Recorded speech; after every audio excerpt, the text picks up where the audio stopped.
ইয়া রাসূলুল্লাহ, পৃথিবীর মধ্যে অনেক ধরনের চার পায়া জানোয়ার দেখলাম, অনেক ধরনের চতুষ্পদ দেখলাম, অনেক ধরনের ওট দেখলাম, কোনদিন দেখলাম না কোন মানুষকে সালাম দিতে, তাজিম করতে।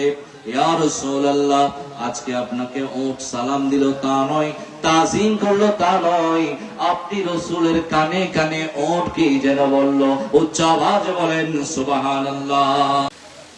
রাসূল করিম সাল্লাল্লাহু তাআলা আলাইহি ওয়াসাল্লামের দরবারে মসজিদে নববীর মধ্যে উনি দাঁড়িয়ে আছেন সাহাবাদেরকে নিয়ে। হঠাৎ করে একটা ওট এসে আমার রাসূলকে সালাম দিল। জোরে বলেন সুবহানাল্লাহ। ওট কি আমার রাসূলকে সালাম দিতে পারে? আওয়াজে বলেন পারে? পারে। শুধু তাই না, আপনারা এটাও শুনে অবাক হয়ে যাবেন যে হাদিস শরীফের মধ্যে আছে আমার রাসূল বলেছেন কুল্লু দাব্বাতিন নাতাকাত। জোরে বলেন সুবহানাল্লাহ।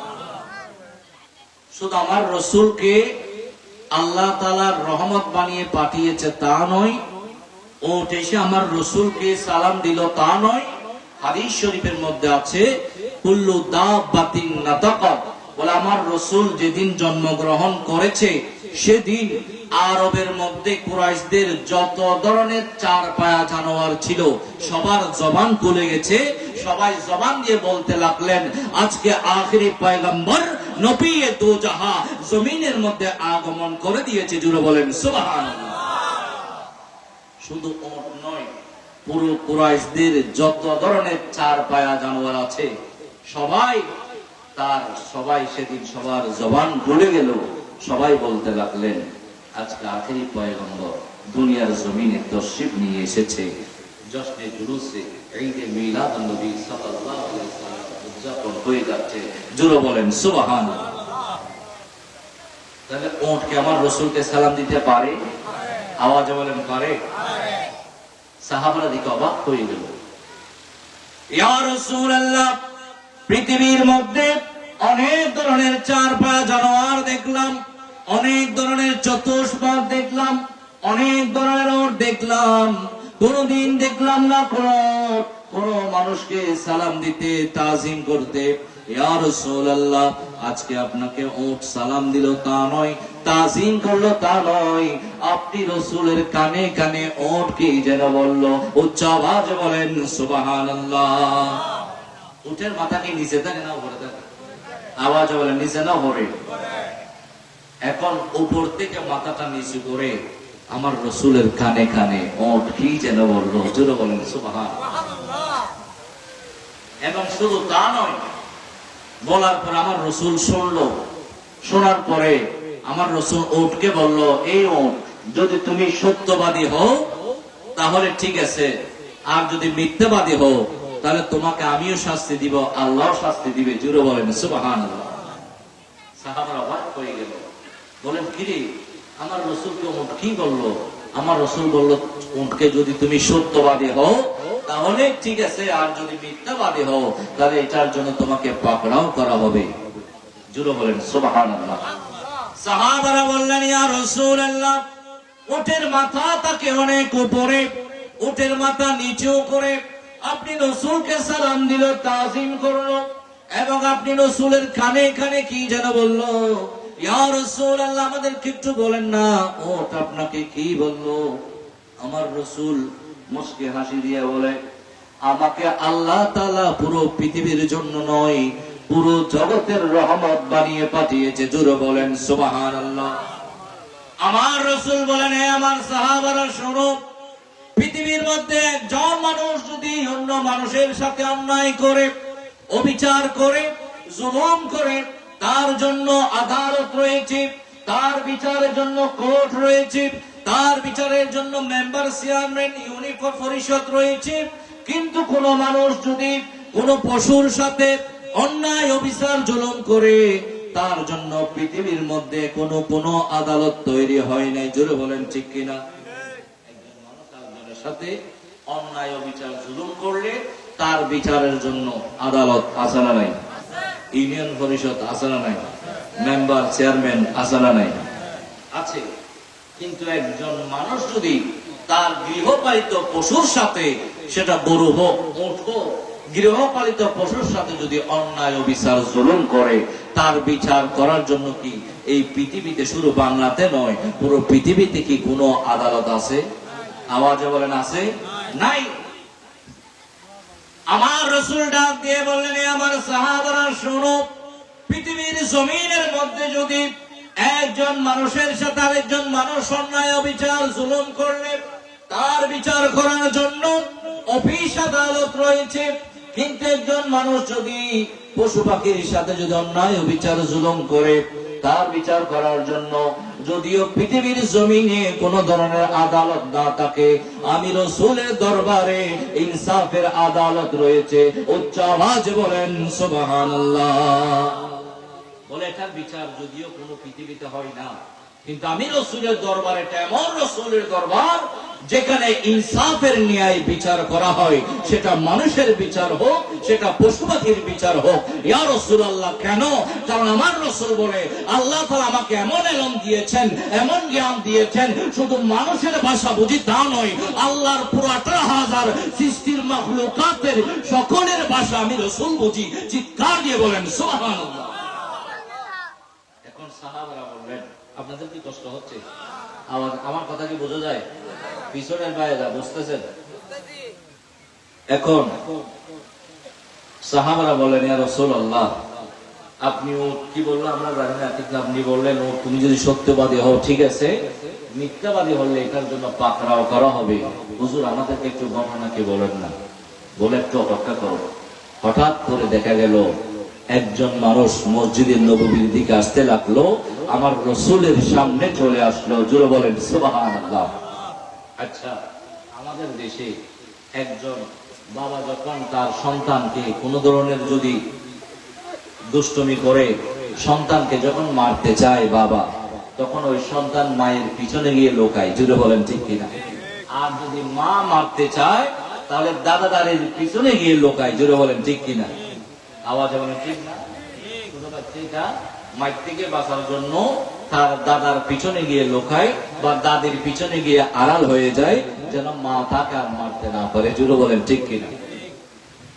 আমার বাদাম তুলির ভাইয়েরা, আশিক রাসূল ভাইয়েরা, দেশপ্রেমিক ভাইয়েরা, সবাই খেয়াল করুন, একজন ছোট্ট বাচ্চা তার বাবার মার থেকে বাঁচার জন্য যেভাবে দাদির পিছনে গিয়ে লুকায়, দাদির পিছনে গিয়ে আড়াল হয়, সেভাবে ওই লোকটিকে দেখা মাত্র ওটা আমার রাসূলের পিছনে গিয়ে লুকায় গেল। জোরে বলেন সুবহানাল্লাহ।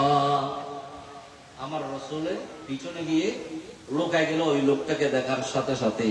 তখন সাহাবারা বুঝতে পারলেন এই লোকের সাথে উটের কোন ধরনের সম্পর্ক আছে। ওই লোকটা এসে বলল, ইয়া রাসূলুল্লাহ, আপনার পিছনে যে উটটা লুকায় আছে ওটা আর কারো নয়, ওটার মালিক আমি, ওইটা আমার উট। আজকে আমি 3 দিন ধরে ওই উটটাকে খুঁজতেছি, ওটা আমি পাচ্ছি না।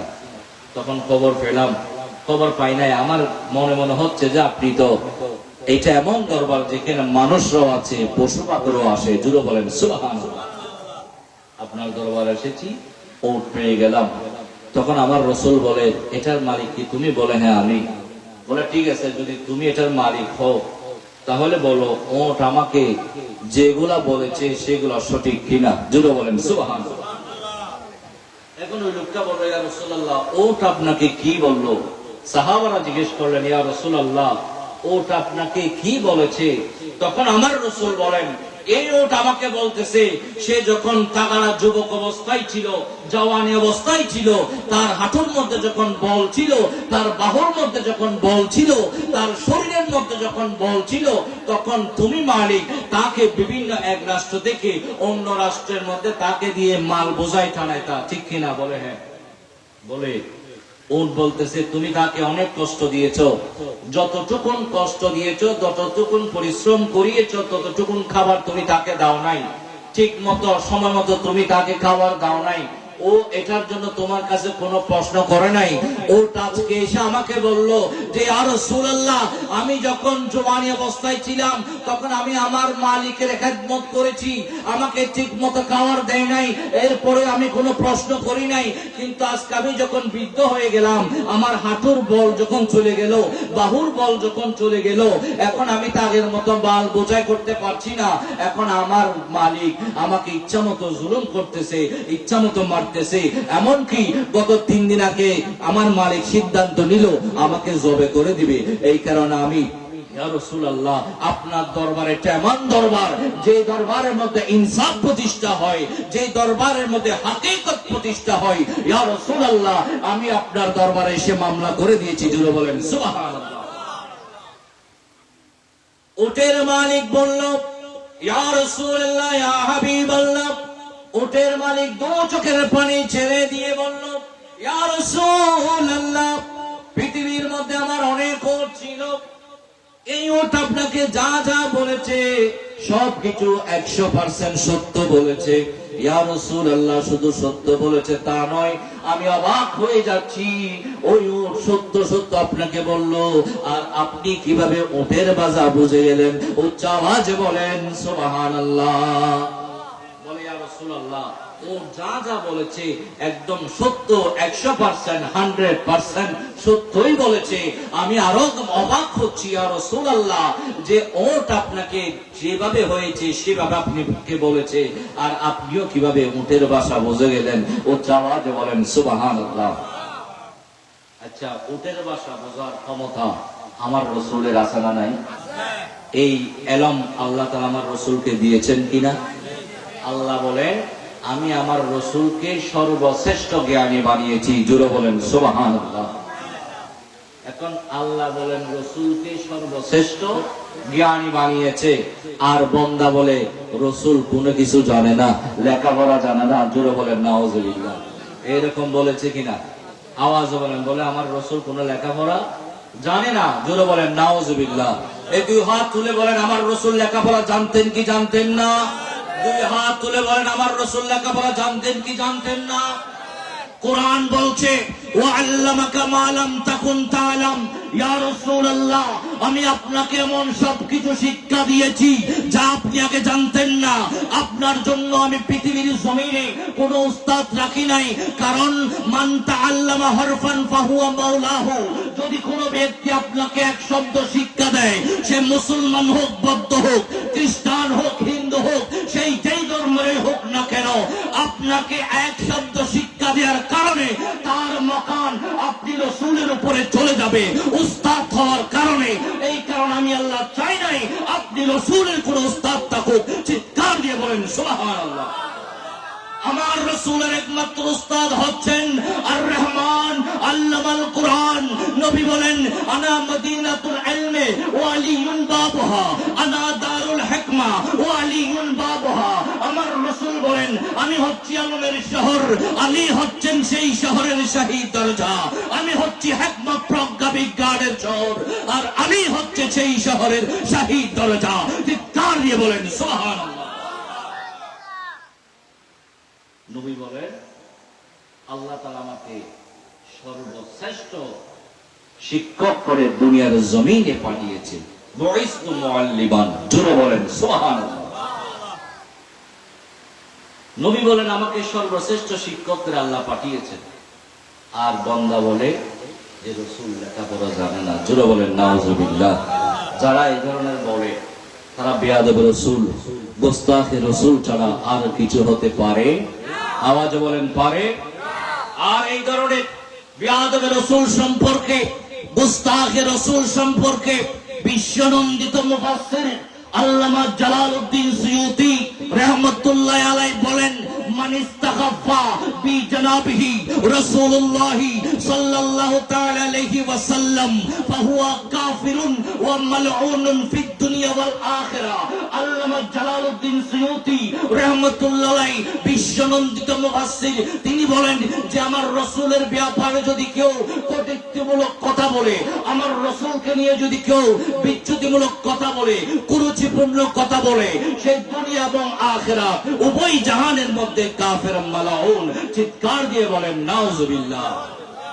আল্লাহ তাআলা আমাদেরকে ওই ধরনের মালাউন থেকে হেফাজত করুক। সবাই বলুন আল্লাহুম্মা আমিন। ইয়া রাসূলুল্লাহ ইয়া হাবিবাল্লাহ ইয়া রাসূল, সবাই বল্লাহ ইয়া রাসূলুল্লাহ।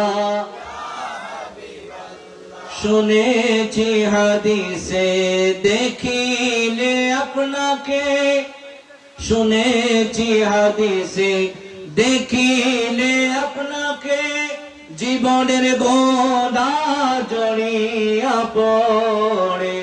ওগো দিয়েন গো দেখা পর্দা উঠাইয়া, ইয়া রাসূলুল্লাহ ইয়া রাসূলুল্লাহ ইয়া রাসূলুল্লাহ। তোমার নূরের ঝলক লাগিয়া কবরের আঁধার যাবে চলিয়া, তোমার নূরের ঝলক লাগিয়া কবরের আঁধার যাবে চলিয়া। ওগো দিয়েন গো দেখা কবরে আসিয়া, ইয়া রাসূলুল্লাহ মহব্বতে লা ইয়া রাসূলুল্লাহ। পিছনে বাইরা বল্লাহ ইয়া রাসূলুল্লাহ বল্লাহ ইয়া রাসূলুল্লাহ। সালাতুন ইয়া রাসূলুল্লাহ।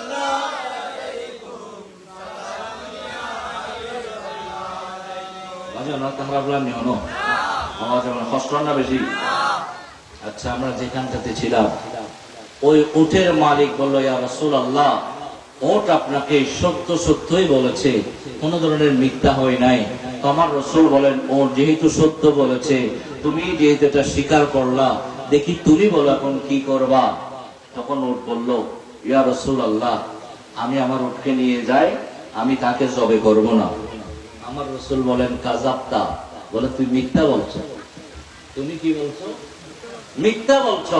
অন্তরের খবর আমার রাসূল জানার ক্ষমতা আছে না নাই? আওয়াজ বলেন আছে না নাই? বলে কাযাবতা, তুমি মিথ্যা বলছো। তুমি আমার সামনে বলছো এটাকে জবে করবে না, আমার চোখের আড়াল হওয়ার সাথে সাথে তুমি তাকে জবে করে দিবা, সুতরাং তুমি মিথ্যা বলছো। তখন ওই লোকটা বলল, ইয়া রাসূলুল্লাহ, যদি মিথ্যা বলে থাকি ঠিক আছে, আমি এটা আপনাকে হাদিয়া দিয়ে দিলাম। জোরে বলেন সুবহানাল্লাহ। আমার রাসূল বলেন, না না, এখন বিচার চলছে, এখন হাদিয়া নেওয়া যাবে। আওয়াজে বলেন যাবে। বিচারের আগে অনেকে হাদিয়া নেয়, এরকম মানুষ যারা বিচার করে, তা এরকম অনেকে আছে না নাই? জোরে বলেন ঠিক কিনা? সরকারি পদের মধ্যে আছে, বিচার যাবে, এখন বিচারের আগে আপনি যখন একটা হাদিয়া দিয়ে দিবেন, বিচার আপনি যেভাবে বলবেন সেভাবে হবে। জোরে বলেন ঠিক কিনা? আওয়াজে বলেন আছে না নাই? আমার রাসূল বলেন, না, এটা হাদিয়া দেওয়া যাবে না। কারণ কেন? কারণ এখন বিচার চলছে, এই কারণে। বলে ঠিক আছে, এটা যদি তুমি আমাকে দাও, বর্তমানে এটার বাজার রেট অনুযায়ী আমি তোমাকে দিয়ে দিব। খবর নিয়ে দেখা গেল, বলো কত দিতে হবে? বলো হুজুর 100 দিরহাম। জোরে বলেন সুবহানাল্লাহ। বলে 100 দিরহাম দিতে হবে। এখন 100 দিরহাম দিয়ে আমার রাসূল উটটা ক্রয় করে নিলেন। মালিক চলে গেল। এখন উটকে আমার রাসূল বললেন, ও উট, আমি তো তোমাকে তোমার মালিকের হাত থেকে বাঁচিয়েছি, এখন আমি তোমাকে ক্রয় করেছি, তুমি আমার। কিন্তু আমি রাসূলুল্লাহ বলছি, তোমাকে আমার কাছে থাকতে হবে না, আমি তোমাকে জবাইও করব না, আমি তোমার দিয়ে মালও টানাবো না, আমি তোমাকে আজাদ করে দিলাম, তোমার যেখানে ইচ্ছা সেখানেই চলে যাও। জোরে বলেন সুবহানাল্লাহ। আমার বাবারা মেয়েরা সবাই খেয়াল করুন, উটের দু চোখের পানি ছেড়ে দিল। উট হো হো করে কান্না করতে লাগলেন। বললেন, ইয়া রাসূলুল্লাহ, ইয়া হাবিবাল্লাহ, আপনি আপনাকে আমাকে ওই মালিকের হাত থেকে বাঁচালেন, কিন্তু আপনি রাসূল যেটা বলেছেন সেটা আমি মেনে নিতে পারলাম না। বলে কেন? বলে, ইয়া রাসূলুল্লাহ, পৃথিবীর মধ্যে কোথাও গিয়ে শান্তি নাই, আপনি রাসূলের দরবারে এসে যতটুকু শান্তি পেয়েছি। ইয়া রাসূলুল্লাহ, আপনি আপনাকে আপনি আমাকে ক্রয় করেছেন, আপনার ইচ্ছা অনুযায়ী আমাকে জবাই করলে করতে পারে, আমার কোনো প্রশ্ন নাই, আমার কোনো দ্বিমত থাকবে না। আমি আপনার খেদমতে থাকতে চাই, আপনার কদমে থাকতে চাই। আমার রাসূল বলেন, ঠিক আছে, যদি তুমি আমার কদমে, আমার দরবারে থাকতে চাও, তাহলে তোমার ইচ্ছা থাকতে পারো। উচ্চ আওয়াজে বলেন সুবহানাল্লাহ। ওর বলে, ইয়া রাসূলুল্লাহ, আপনি আমার যে উপকার করলেন, এটার জন্য আমি আপনার কাছে ঋণী। শুধু ঋণী তা নয়, পুরো দুনিয়ার স্বর্ণ জহরত যদি আপনার কদমে এনে দিই, তারপরও শুকরিয়া আদায় হবে না। তবে আমি জানি আপনাকে কি করলে আপনি রাসূল খুশি হয়ে যাবেন। উচ্চ আওয়াজে বলেন সুবহানাল্লাহ। যদি আপনারা আমার ওয়াজ বুঝতেছেন, আলোচনা বোঝা যায়, যদি বুঝেন তাহলে শেষে একটা বড় করে সুবহানাল্লাহর আওয়াজ দিবেন। এখন নয়, শেষে। কখন কথা বলা? শেষে। ওট বলল, ইয়া রাসূলুল্লাহ, ওট আমার কানে কানে কি যেন বলল। সাহাবারা বলল, ইয়া রাসূলুল্লাহ, ওট আপনাকে কানে কানে আবার কি বলল? আমার রাসূল কিছুক্ষণ পর পর একবার আমিন বললেন, এরপরে আবার বললেন, এরপরে আবার বললেন, তিনবার আমিন বললেন। আপনারাও বললেন আমিন। আওয়াজে বলেন আমিন, বড় করে বলেন আমিন। সাহাবারা বললেন, ইয়া রাসূলুল্লাহ, ওটা আপনাকে কি বললো? আপনি তিনবার আমিন বললেন, কি বললো আমাদেরকে একটু বলেন না। আমার রাসূল দু চোখের পানি ছেড়ে দিল, সাহাবাদেরকে বলল, আমার সাহাবা শোনো শোনো। ওটা আমাকে বলল, ইয়া রাসূলুল্লাহ, আমি আপনাকে দুনিয়ার কোনো কিছু দিয়ে খুশি করতে পারবো না, কিন্তু আমি জানি আপনাকে কি করলে খুশি হবেন। আপনি কাল কিয়ামতের ময়দানে, আমি আল্লাহর কাছে দোয়া করতেছি, কাল কিয়ামতের ময়দানে আপনার উম্মত যখন, গুনাহগার উম্মত যখন এই দিক থেকে এই দিক যখন দৌড়াদৌড়ি করবে, ইয়া নফসি যখন বলবে, তখন আমি আল্লাহর কাছে দোয়া করতেছি, ও আল্লাহ, আমার রাসূল আমাকে যেভাবে মানুষের হাত থেকে বাঁচিয়েছেন, সেভাবে আপনিও কাল কিয়ামতের ময়দানে গুনাহগার উম্মতদেরকে, আমার রাসূলের গুনাহগার উম্মতদেরকে বাঁচাইও। জুড়ে বলেন সুবহানাল্লাহ। নারে তাকবীর, নারে রিসালাত, নারে গাউসিয়া, আহলে সুন্নাত ওয়াল জামাত জিন্দাবাদ জিন্দাবাদ। প্রধান অতিথির আগমন, শুভেচ্ছার স্বাগতম। আল্লামা মুফতি আব্দুল আজিজ রজবী মাদাদিহুল আলী সাহেব, আমি হযরতকে ওনার মূল্যবান আসন অলঙ্কৃত করার জন্য সবিনয় অনুরোধ করছি।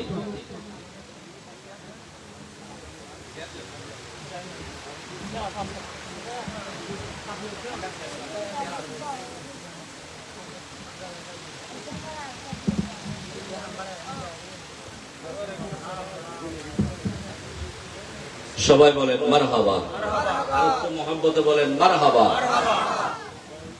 আমাদের মাঝে উপস্থিত হয়েছেন আজকের মাহফিলের যিনি মধ্যমণি, যিনি আগেও আপনাদের এখানে এসেছে আপনাদের মহব্বত আর ভালোবাসার কারণে।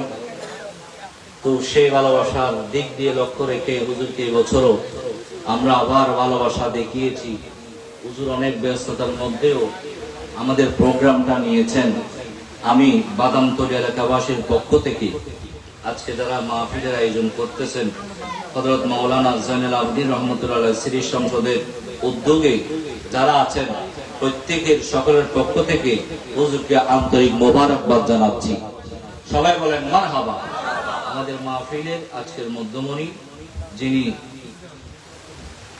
বিভিন্ন জায়গায়, শুধু চট্টগ্রাম নয়, শুধু বাংলার জমিন নয়, পৃথিবীর আনাচে খানাচে যিনি মানুষের কর্ণ গোচর করতে সক্ষম হয়েছেন, the world famous of fabulous Islamic singer, one of the popular Islamic lecturer, international Islamic lecturer, outstanding melodious voice, Hazratul Allama Janab Maulana Abdul Aziz Razabi Madda Jillul Ali. সবাই বলি মারহাবা। আমার শ্রদ্ধেয় বড় ভাই এসেছেন, উনি যেহেতু এসেছেন আমি এই 2-4-5 মিনিটের মধ্যে আমি শেষ করে দিব। তো যাই হোক, আমরা যেখানটাতে ছিলাম ওই ওট বলল, ইয়া রাসূলুল্লাহ, আমি আল্লাহর কাছে দোয়া করতেছি কাল কিয়ামতের ময়দানে আপনি যেভাবে আমাকে ওই লোকের হাত থেকে বাঁচিয়েছেন সেভাবে কাল কিয়ামতের ময়দানে আল্লাহ যেন আপনার গুনাহগার উম্মতদেরকে জাহান্নাম থেকে বাঁচিয়ে জান্নাতে দেয়। জুড়ে বলেন সুবহানাল্লাহ। তো আমার রাসূল বলেন, আমি উটের কথা শুনে 3 বার আমিন বলেছি, আর আমার আল্লাহ আমার আমিন শুনে আল্লাহর সাথে সাথে গ্রান্টেড করে ফেলেছেন। জুড়ে বলেন সুবহানাল্লাহ। তাহলে কেমন নিয়ামত আমরা পেয়েছি চিন্তা করে দেখেন। উঠে আমাদের জন্য দোয়া করতেছে। জুড়ে বলেন সুবহানাল্লাহ। শুধু তাই নয়, আমার রাসূল বলেন, আনা আফদালুশ শাফিঈন ওয়া আফদালুল মুশাফফিঈন ইয়াউমাল কিয়ামাহ। আমি হচ্ছি সর্বশ্রেষ্ঠ, আমি হচ্ছি কিয়ামতের মাঠে সর্বশ্রেষ্ঠ সুপারিশকারী, যার সুপারিশ আল্লাহ তাআলা সর্বপ্রথম গ্রহণ করবেন। জোরে বলেন সুবহানাল্লাহ।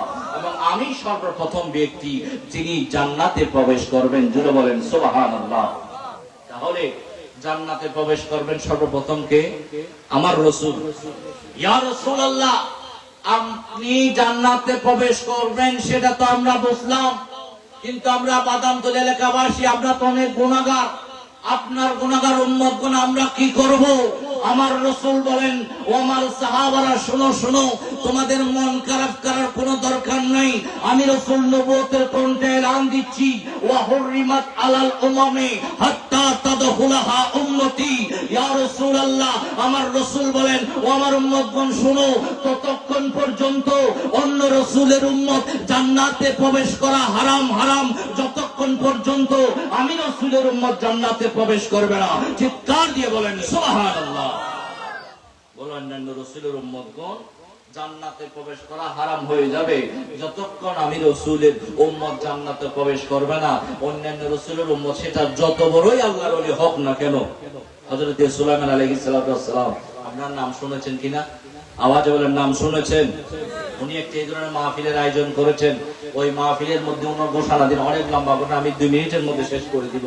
তো সুলাইমান আলাইহিস সালাতু ওয়াস সালাম উনি ঘোষণা দিলেন যে রানী বিলকিসের সিংহাসন, যেটা 40 ফুট লম্বা, 20 ফুট নিচের দিকে দাঁড়া, 80 ফুট লম্বা, 40 ফুট প্রস্থ, এত বড় সিংহাসন অতি দ্রুত কে নিয়ে আসতে পারবে? দাঁড়িয়ে যাও। জুড়ে বলেন সুবহানাল্লাহ। ওই মাহফিলের মধ্যে জিনরাও ছিল, ইনসানরাও ছিল। জিনদের বাদশা যার নাম হচ্ছে ইফরিত, সে দাঁড়িয়ে গেল, বলে হুজুর আমি এনে দিতে পারবো। বলে সময় কতক্ষণ? ইফরিতু মিনাল জিন্নি আনা আতিকা বিহি ক্বাবলা আন তাকুমা মিন মাকামিক। বলে হুজুর আমি এনে দিতে পারবো। বলে সময় কতক্ষণ? বলে আপনার এই মজলিস শেষ হওয়ার আগে আগে নিয়ে আসবো। তখন সুলাইমান আলাইহিস সালাম বলেন যে এত আমার মজলিস শেষ হতে 1 ঘন্টাও লাগবে, 2 ঘন্টাও লাগবে, এত দেরি সময় হবে না, আরো তাড়াতাড়ি কে নিয়ে আসতে পারবে? দাঁড়িয়ে যাও। ওই মজলিসের মধ্যে আরেকজন আল্লাহর ওলি ছিলেন, যার নাম হচ্ছে আসিফ ইবনে বরখিয়া। তিনি আমার রাসূলের উম্মত নয়, অন্য রাসূলের উম্মত, আমার রাসূলের উম্মত নয়, অন্য রাসূলের উম্মত। তিনি দাঁড়িয়ে গেলেন, বলে হুজুর আমি এনে দিতে পারবো। বলে সময় কতক্ষণ? বলে সময় বেশি না, আনা আতিকা বিহি ক্বাবলা আইয়ার তাদা ইলাইকা তারফু। বলে সময় বেশিক্ষণ না, আপনার চোখের পলক ফেলার আগে 80 ফুট লম্বা, 40 ফুট প্রস্থ, আর 20 ফুট নিচের দিকে গাড়া এত বড় সিংহাসন আমি চোখের পলকের মধ্যে নিয়ে আসতে পারবো। চিৎকার দিয়ে বলেন সুবহানাল্লাহ। কেমন পাওয়ারফুল আল্লাহর ওলি, চিন্তা করে দেখেন, চোখের পলকের মধ্যে এত বড় সিংহাসন নিয়ে আসবে। বলে হুজুর শুধু অনুমতি দেন। অনুমতি দেওয়ার দেরি, দেখা গেল ফালাম্মা রাহু মুস্তাকিল্লান ইনদাহু 40 ফুট 80 ফুট লম্বা, 40 ফুট প্রস্থ, আর 20 ফুট নিচের দিকে দাঁড়া এত বড় সিংহাসন চোখের পলকের মধ্যে হাজির করে ফেলেছেন। চিৎকার দিয়ে বলেন সুবহানাল্লাহ। আল্লাহর ওলিরা চাইলে পারে কি পারে না? আওয়াজ বলেন, পারে কি পারে না? তাদেরকে এই ক্ষমতা দিয়েছেন কে? সবাই কান উল্টো করে দিয়ে বলেন, এই ক্ষমতা দিয়েছেন কে? আল্লাহ। আল্লাহর ওলিরা চাইলে আনতে পারে। তো আমি ওটাই বোঝাতে চাচ্ছি, যিনি এত বড় সিংহাসন চোখের পলকের মধ্যে নিয়ে এসেছেন, কেমন পাওয়ারফুল আল্লাহর ওলি। চিন্তা করে দেখেন, এত পাওয়ারফুল আল্লাহর ওলি হওয়া সত্ত্বেও কাল কিয়ামতের মাঠে তিনি আমাদের আপনাদের পিছনে দাঁড়িয়ে থাকবে। জুড়ে বলেন সুবহানাল্লাহ। যদি বলা হয় আপনি না আসিফ ইবনে বরখিয়া, আপনি না এত বড় 80 ফুট লম্বা 40 ফুট প্রস্থ, আরো 20 ফুট নিচের দিকে গাড়া, এত বড় সিংহাসন আপনি না চোখের পলকের মধ্যে নিয়ে আসলেন, বলে হ্যাঁ হ্যাঁ, তো আপনি এত বড় উচ্চ মকামের আল্লাহর ওলি হওয়া সত্ত্বেও আপনি লাইনের পিছনে দাঁড়িয়ে আছেন কেন? তখন আসিফ ইবনে বরখিয়া উত্তর দিবে, বলে লাইনের পিছনে দাঁড়িয়ে না থেকে কি করব? আজকে যদি নবী মুহাম্মদুর রাসূলুল্লাহ সাল্লাল্লাহু তাআলা আলাইহি ওয়াসাল্লামের উম্মত যদি হতে পারতাম, আগে আগে জান্নাতে চলে যেতে পারতাম। চিৎকার দিয়ে বলেন সুবহানাল্লাহ, আল্লাহু আকবার। ইয়া রাসূলুল্লাহ, ইয়া রাসূলুল্লাহ, জিন্দাবাদ, জিন্দাবাদ, জিন্দাবাদ। তো যাই হোক, উনি বলবেন যে আজকে যদি আমার আখেরি পয়গম্বরের উম্মত হতে পারতাম, আগে আগে জান্নাতে প্রবেশ করতে পারতাম। এই কারণে আমার রাসূল বলেন ওয়া হুররিমাত আলাল উমামি হাত্তা তাদখুলাহা উম্মতি। ও আমার উম্মতগণ, শোনো, তোমাদের চিন্তার টেনশনের কোনো কারণ নাই। আমি রাসূল নবুয়তের কণ্ঠে এলান দিচ্ছি, ততক্ষণ পর্যন্ত অন্য রাসূলের উম্মত জান্নাতে প্রবেশ করা হারাম, সেটা যত বড়ই আল্লাহর ওলি হোক না কেন। যতক্ষণ পর্যন্ত আমি রাসূলের উম্মত সমস্ত উম্মত জান্নাতে প্রবেশ করা শেষ হবে না, ততক্ষণ পর্যন্ত অন্য রাসূলের উম্মত সেটা যত বড়ই পাওয়ারফুল ওলি হোক না কেন, তোমাদের আগে জান্নাতে প্রবেশ করতে পারবে। আওয়াজ বলেন, পারবে না। কেমন নিয়ামত আমরা পেয়েছি সে রাসূলের উম্মত হওয়ার জন্য। নবীগণ বলেছেন, আল্লাহ আপনি আমাদেরকে নবী না বানাইয়া ওই রাসূলের উম্মত যদি বানাতেন আমরা অনেক খুশি হতাম। জোরে বলেন সুবহানাল্লাহ। তো সেই রাসূল আমাদের জন্য সর্বশ্রেষ্ঠ নিয়ামত। জোরে বলেন ঠিক কিনা, আওয়াজে বলেন ঠিক কিনা। আল্লাহ তাআলা আমাদের প্রত্যেককে সেই রাসূলের প্রেম, মহব্বত আর ভালোবাসা অন্তরে ধারণ করার তৌফিক দান করুক। সবাই বলুন আল্লাহুম্মা আমিন। এবং আজকের এই মাহফিল আমার যুবক ভাইয়ের অনেক কষ্ট করে সাজিয়েছেন। দীর্ঘদিন থেকে তারা এই প্রোগ্রামের জন্য বিভিন্ন ধরনের কষ্ট করে যাচ্ছেন এবং আমাদের মুরব্বীদের সুপরামর্শ অনুযায়ী তারা কাজ করেছেন বিদায় আজ এই আজিমুশান মাহফিল এত রৌনক হয়েছে এবং যার অধীর আশা আকাঙ্ক্ষা নিয়ে আমরা আপনারা সবাই তখন বসে আছি।